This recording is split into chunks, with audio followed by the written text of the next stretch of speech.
Hello, AP English Language and Composition students. We're going to finish up and talking about analyzing visuals. All right, so we're looking at this essay by Ryan Pollock, I think a first-year college student in Virginia, I think it was. So we had the image of the vulture and the child, and I was talking about this paragraph, so I'm going to finish up right now. We really had two lines here. We have the horizontal, the child in a sort of horizontal position, and the bird in more of a vertical position.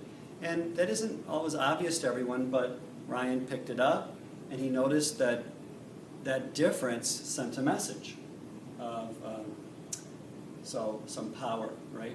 He says even more victory and so on. And there was similarity in color, the whiteness of the beak and the whiteness of the child's necklace, yet there were more contrasts. So we do link them together. I guess that's good, so we see that there's some danger. But we also noticed he noticed a lot of contrasts in shapes, all right? A beak, the triangle, the beak, and the necklace, the circle. So they're quite opposite, and maybe that's also sending the message of, this is a little more angular, so it's a little more aggressive, and circular a little more less aggressive, maybe even more feminine. All right, so let's look at the next paragraph.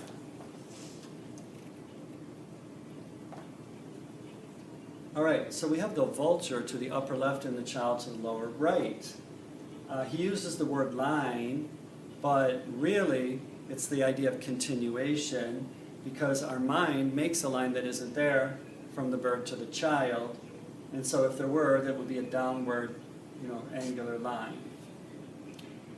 But he says to notice there's no obstructions, nothing in between the two, and the photographer could have chosen any angle, but chose that angle. The photographer, I'm sure, had many pictures of these two, this bird and this child together, but chose this actual one to be published. The placement of the vulture above the child suggests power and dominance. The child's position crouched and lower suggests submission and even defeat. So a lot of implications drawn. It's good practice to analyze the images because nothing is truly stated, and you can't really rely on the wording of the author. So it's good practice for you to create your own wording to articulate what's going on. The image suggests that this child has no control over her situation, that she is at risk. The traditional roles of human as predator and animal as prey have been ironically reversed in this image. A lot of implications are drawn. A lot of effects and purposes have to be figured out by you, the viewer, which he did very well. Perhaps even worse, the similarity of the vulture and the child seemed to suggest that, for me, this child, life, represented by the strong, upright vulture, and death, represented by the weak, bad child, are two sides of the same coin. So the child represents life and the vulture death, and they're very close, so they're related. Both figures are dark brown. Both are about the same size. So what is all this about? Similarity, right? How are they similar in color?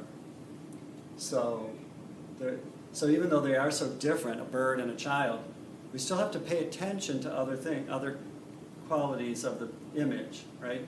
And draw, since they are similar, what do we draw from that too? Or our mind may not want to think that. So they're the same color and they're the same size. So we say they're together, they're similar. Again, Carter captures these similarities by the angle at which the photograph was shot. The vulture and the child, though at different heights, are parallel to one another, drawing a distinct connection of one to other, child to death.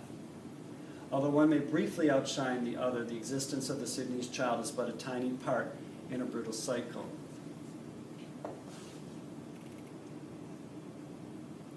Beyond my reactions and beyond the composition of the picture intended to produce those reactions, it is ultimately the story the picture tells that breaks the heart. So really, what is he getting at? Sort of like closure. What is the whole idea altogether? But what is the story? Is the vulture ready to attack? Is it gloating in triumph over the weakened child? Is it hungrily eyeing a potential morsel of food? Is it resting for a moment on its way to a more pertinent destination? Will this child survive the encounter with the vulture? Will she admit defeat, lie down, and die? Will she rise from the ground and chase the vulture away? Or will she simply ignore the presence of this predatory bird and continue as she is, hunched, hungry, and beaten? The photograph will never tell us, as Carter has captured only this brief and stunning moment, yet his treatment of the subject will shock viewers for years. So really, he's saying there's no closure here, and that actually makes it more unsettling, more disturbing. We can't figure out, there aren't answers. So, but he still kind of addresses the idea of closure, just that it isn't happening. So that was our final new term, closure, that we do get an idea of in this final paragraph. All right, so let me just see if there's anything else I want to show you here.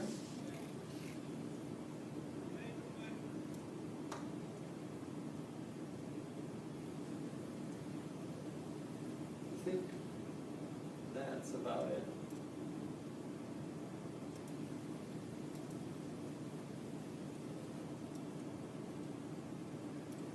All right, you will be looking at this picture, but I'll get the better image to you, and you will be analyzing this Chrysler ad for its different qualities. But not at this time. That'll be a future assignment. So thank you.